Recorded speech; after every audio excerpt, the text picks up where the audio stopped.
Hello friends, आज हम start करेंगे बाल विकास एवं शिक्षण शास्त्र के अंदर जो हमारी सीरीज चली हुई है उसकी आज नेक्स्ट वीडियो है हमारी।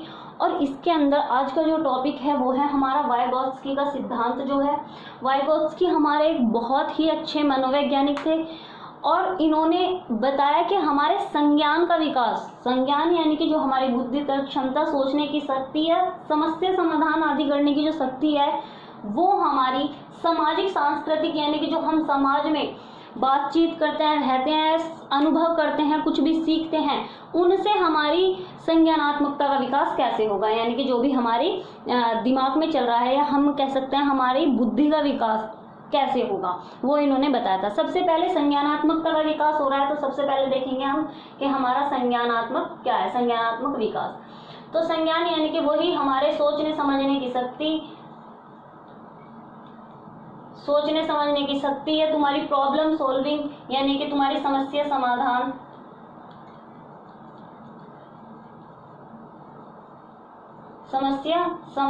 तर्क क्षमता तुम्हारी, ये सब चीज जो हमारी माइंड से रिलेटेड होगी, जो भी चीज हमारी माइंड से रिलेटेड होगी वो सब चीज हमारे किसके संज्ञान के अंदर आ जाती है। तो यानी कि जो भी हमारे दिमाग में चल रहा है, जो भी हमारा संज्ञान है, बुद्धि लब्धि है, जो भी हमारी, उसका विकास जो होगा वो हम इन्होंने बताया है कि सामाजिक सांस्कृतिक रूप से भी हो सकता है। कैसे? और इन्होंने इसी पर बल दिया है, सामाजिक सांस्कृतिक विकास पे।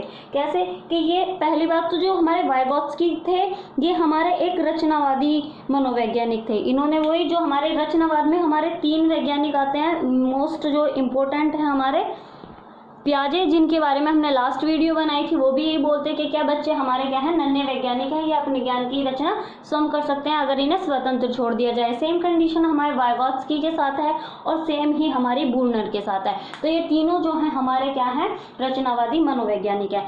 इसके बाद हम देखते हैं कि रचनावादी भी जो थे हमारे वाइगोत्स्की, ये हमारे सामाजिक रचनावादी थे। इन्होंने बोला कि समाज के संपर्क में रहने पर बच्चा अपने ज्ञान का या अपनी जो हमारी समझ है उसका विकास करता है। इन्होंने बताया सबसे ज़्यादा जो हमारा प्रभाव पड़ेगा, जो हमारे संज्ञान यानी कि वही बुद्धि लब्धि है, हमारे इस तरीके की कोई भी कंडीशन है हमारी, तो उसमें जो विकास होगा यानी कि जो वो बढ़ेगा या उसकी जो क्षमता हमारे एक्सेप्ट करने की या किसी भी काम को करने की बढ़ेगी, वो किस तरीके से बढ़ेगी कि हमारा सामाजिक संप्रेषण यानी कि कम्युनिकेशन बोलते हैं हम, यानी कि अपने विचारों का आदान प्रदान करना। जब बच्चा कोई समाज में रहेगा, अपने विचारों का आदान प्रदान करेगा, किसी से बातचीत करेगा, तो उसकी समझ मतलब क्या है कि अपनी समझ को दूसरों की समझ से संप्रेषण के द्वारा बताएगा, तो इन सब चीज़ों से क्या है, उसके संज्ञान का विकास होगा। इसी पर इन्होंने बल दिया है और इसी के लिए इन्होंने अपना नियम प्रतिपादित किया है। इसके साथ ही इन्होंने हमारे अधिगम के, हमारे संज्ञान के विकास के लिए जो बताया है 3 एस्पेक्ट्स बहुत, यानी कि 3 पक्ष टाइप के जो भी बोल सकते हो आप, 3 पक्ष बहुत इंपॉर्टेंट बताए हैं। क्या? सबसे पहला है हमारी सामाजिक अन्योन क्रिया यानी कि सोशल इंटरेक्शन, यानी कि बच्चा जितना सोशल इंटरेक्शन यानी कि सामाजिक प्रभाव में रहेगा, वातावरण में रहेगा, उतना ही ज़्यादा वो सीखेगा। दूसरी चीज़ बताई है इन्होंने भाषा।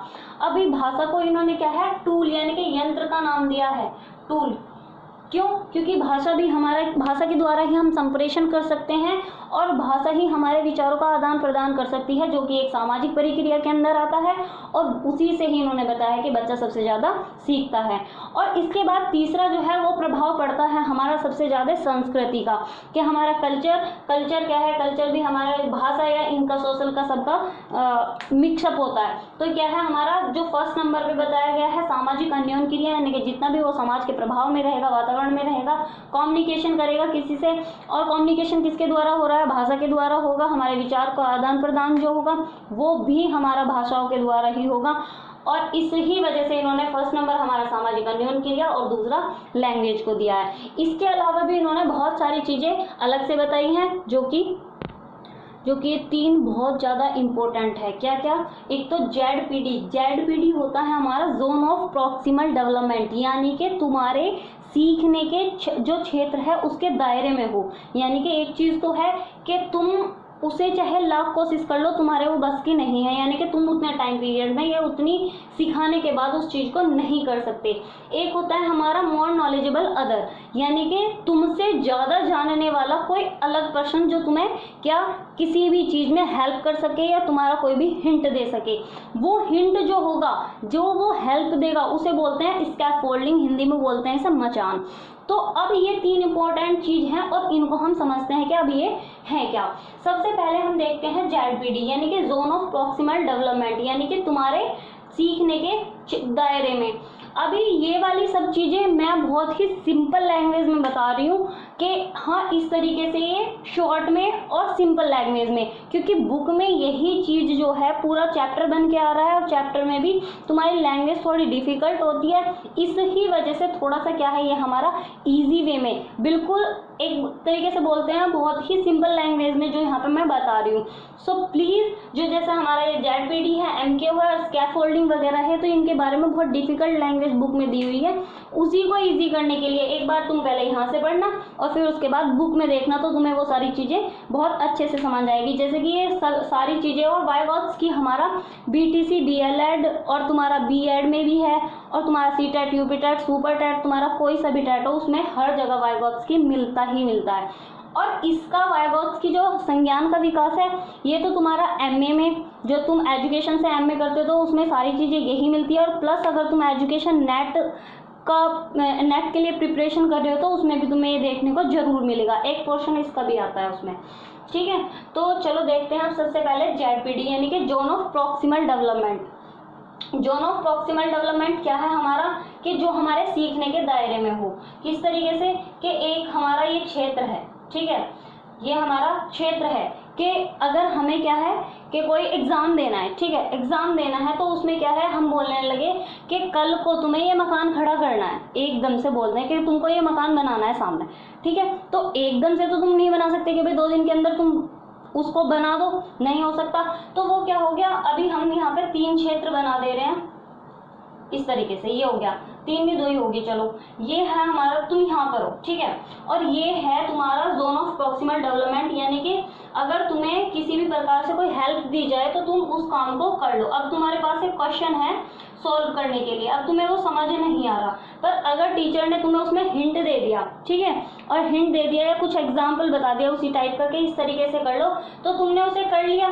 अच्छा, अभी तुमसे कल को कहने लगे कि कल तुम्हारा कोई एग्जाम है और एकदम से तुम्हें उसमें क्या है 90% नंबर लेके आने हैं, जब तुमने उसका कुछ पढ़ा नहीं होगा तो वो क्या है तुम्हारे दायरे से बाहर हो जाएगा। तो ये जो है ये क्या हो गया, तुम्हारे दायरे से बाहर हो गया। तो तुम्हारा जो ZPD यानी कि तुम्हारे जो सीखने के क्षेत्र में, ये करने के क्षेत्र में जो है केवल ये वाला एरिया है, ठीक है। तो ये होगा हमारा ZPD।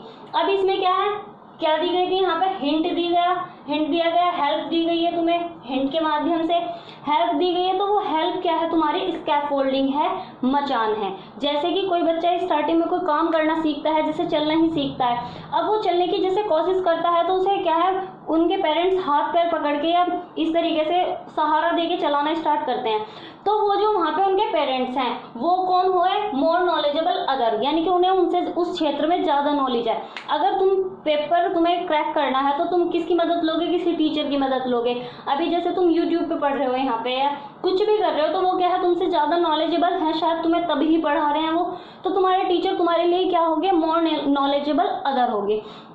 इसके बाद वो जो हिंट दे रहे हैं, वहाँ पेरेंट्स पकड़ के चलाना सिखा रहे हैं, वो क्या है, वो स्कैफोल्डिंग है, मचान है, जो उन्हें सहारा दिया जा रहा है, जो कि एक सीखने के बाद या उन पर आने के बाद जो भी काम कर रहे हैं वो बच्चे, उनको आने के बाद वो हिंट या मचान देनी है, स्कैफोल्डिंग बोलते हैं, वो देना छोड़ दिया जाता है। तो इसका ये दायरा हुआ हमारा ZPD। जो हेल्प मिली है उसको बोलेंगे हम मचान, और जिसके द्वारा दी जा रही है वो है हमारा मोर नॉलेजेबल अदर, ठीक है। इसे अगर ये चीज नहीं समझ आ रही है कि भाई ZPD क्या है, सिंपल लैंग्वेज, ZPD जहां तक हम किसी काम को कर सकते हैं, यानी कि अगर तुम्हें CTET UPTET या तो तुम्हारा कोई भी एग्जाम है वो क्रैक करना है, ठीक है, अभी तुम्हारे पास क्या है, टाइम है, उसमें तुम किसकी हेल्प लोगे? टीचर की हेल्प लोगे। तो यानी कि अगर तुम पढ़ोगे, टीचर तुम्हारी हेल्प कर रहा है, तो यानी कि वो तुम्हारे सीखने के या करने के क्षेत्र में है, दायरे में है, तो वो हो गया तुम्हारा ZPD। अब वो जिसकी हेल्प तुम ले रहे हो या जो तुम्हें हेल्प दे रहा है वो कौन हुआ? मोर नॉलेजेबल अदर, यानी कि तुमसे ज्यादा जानने वाला। हमेशा MKO जो होगा, मोर नॉलेजेबल अदर, तुमसे ज्यादा ज्ञान रखने वाला होगा, या जो भी हेल्प लेगा उससे ज्यादा ज्ञान रखने वाला होगा। और स्कैफोल्डिंग यानी कि मचान, जो टीचर तुम्हें हेल्प दे रहा है वो होगा मचान। बहुत सिंपल लैंग्वेज है, इसको पढ़ने के बाद फिर बुक में पढ़ना तो तुम्हें बहुत ज्यादा इंटरेस्टिंग लगेगा। तो इसके बाद देखते हैं ये लैंग्वेज पर क्या बोले। लैंग्वेज के लिए अभी ये है कि विचार पहले आता है या भाषा पहले आती है, यानी कि जो तुम बोलते हो तुम्हारा बोलना पहले आता है, विचार पहले आता है। तो इसके लिए इन्होंने बताया था कि हमारा शुरुआती जीवन में तो ये अलग अलग होते हैं, यानी कि स्टार्टिंग में 3 साल तक, ये जैसे बच्चा है छोटा तो वो 0 से 3 साल तक जो तुम्हारे विचार हैं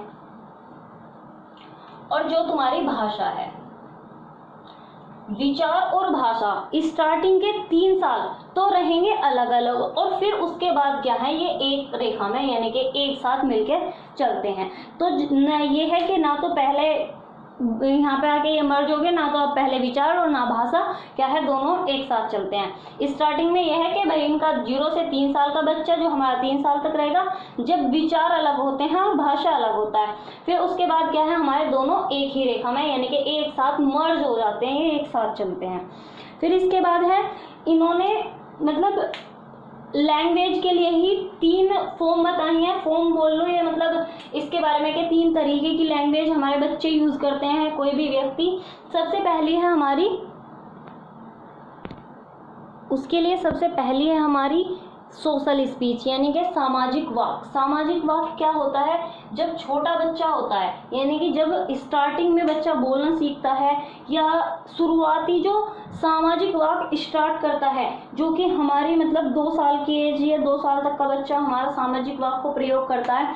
जैसे कि उसे अपनी मम्मा से कुछ मांगना है या मतलब घर में किसी भैया वगैरह से कुछ बोलना है तो बोलता है भाई ये दे दो, भाई ये कर दो, मतलब जो छोटे वाक्य होते हैं, दूध दे दो मम्मा तो पापा आ गए, तो ये क्या है, हमारे छोटे वाले वाक्य जो होते हैं वो हमारे सामाजिक या सोशल स्पीच जिसे हम बोलते हैं वो होते हैं। इनके लिए हमारा छोटा बच्चा यूज करता है। इसके बाद आती है हमारी प्राइवेट स्पीच।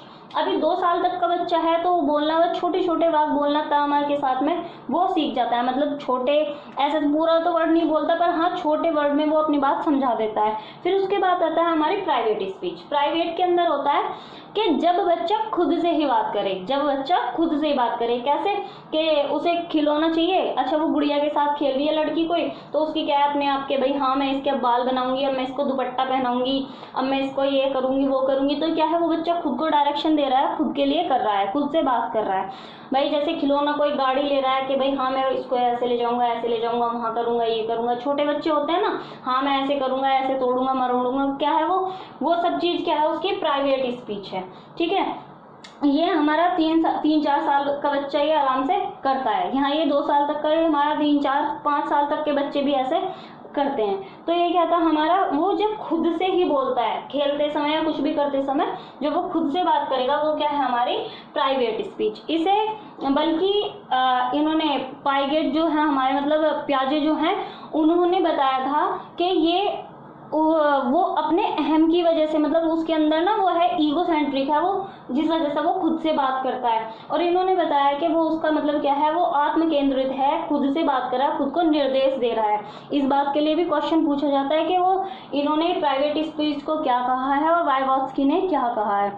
तीसरे नंबर की आती है हमारी silent inner speech. Silent inner speech क्या होती है, जब बच्चे बड़े हो जाते हैं तो क्या वो किसी से अपने इमोशंस शेयर नहीं करते, अपनी बातें ज़्यादातर शेयर नहीं करते हैं, क्या है खुद ही। अब उन्हें पता चल जाता है कि भाई हाँ वो उन्हें किस तरीके का रिएक्शन करना है किसी भी चीज में, तो वो ना तो एकदम से ऐसे कि भाई वो ना तो निर्देश देंगे उस टाइम कुछ काम करते समय, वो हाँ अपने दिमाग में बना लेंगे कि भाई हाँ हमें ऐसे करना है ऐसे करना है। अगर किसी से बात करनी है कुछ करना है तो वो बहुत ही जो सही लगेगा उन्हें वो करेंगे, अदरवाइज वो क्या है अपने माइंड में वही सब चीज रखेंगे, अपने अंदर ज्यादा रखते हैं छिपा के, या कुछ भी चीज इस टाइम में छिपाने की प्रवृत्ति आ जाती है। तो इस कारण जिस 7-8 साल के बच्चे या उसके बाद में भी हमारी साइलेंट इनर स्पीच आ जाती है। इसके बाद है हमारा इन्होंने बताया है हमारे दो ग्रुप्स बताए हैं इन्होंने कि हमारे जो दो ग्रुप्स होते हैं, एक तो होता है हमारा हेट्रोजीनियस और एक होता है होमोजीनियस। जो हमारा हेट्रोजीनियस होता है, ठीक है, उसमें क्या है, हेट्रोजीनियस में होता है जहां हमारे अलग अलग बुद्धि लब्धि या अलग अलग तरीके के बालकों, अलग अलग सोच समझ के, किसी भी तरीके से बोल लो, जहां पे बच्चों के अलग अलग हो। और एक होता है होमोजीनियस। होमोजीनियस में हमारे क्या है, सेम तरीके के बालक रहेंगे सारे, जैसे बोलो कि आईक्यू में बोल लो कि बुद्धि स्तर, सोचने समझने की क्षमता है, कार्य में, किसी भी तरीके से बोल सकते हैं हम। यहाँ पे मेनली तो हमारी आईक्यू ही बोली जाती है कि बुद्धि लब्धि जो है उनकी यहाँ पे अलग अलग बुद्धि लब्धि के बच्चे रहेंगे, और यहाँ पर हमारे जो एक सी बुद्धि लब्धि के बच्चे रहेंगे। जैसे कि कोई ग्रुप बनाते हैं तो उसमें क्या है, जैसे कि सेक्शन बढ़ते हैं हमारी क्लास में, तो क्या है, पहले वो छाट लिए जाते हैं जो 80% से ऊपर वाले बच्चे हैं, जैसे न्यू एडमिशन होता है, तो वो तो सब आ जाएंगे होमोजीनियस में। जो बाकी बच्चे कुछ होते हैं वो दूसरे सेक्शन में भेज दिए जाते हैं, तो वो हो जाएगा हमारा हेट्रोजीनियस। तो इसी के साथ अभी ये हमारे इसमें इम्पोर्टेंट चीज़ें बहुत ही, जो हमारे पास बहुत ज़्यादा इम्पोर्टेंट चीज़ है और आने वाली चीज़ें हैं, वे इसमें हमने कवर करी है। और वीडियो कैसी लगी प्लीज़ कमेंट करके ज़रूर बताना, लाइक शेयर और सब्सक्राइब भी ज़रूर करना। Thank you.